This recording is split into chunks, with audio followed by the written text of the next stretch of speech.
This video will show you how to cite information from EBSCOhost in your bibliography or your Works Cited page. The first thing you do is go to search.ebscohost.com, and then you select the first option, which is EBSCOhost Database. You hit Select All, and then you find your article, so you type in your topic.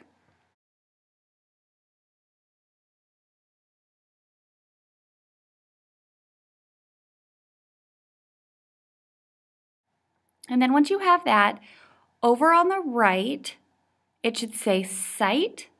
So you click on Cite, and then you scroll down to find the MLA option, and then you copy that, going to Edit, Copy, or Command-C.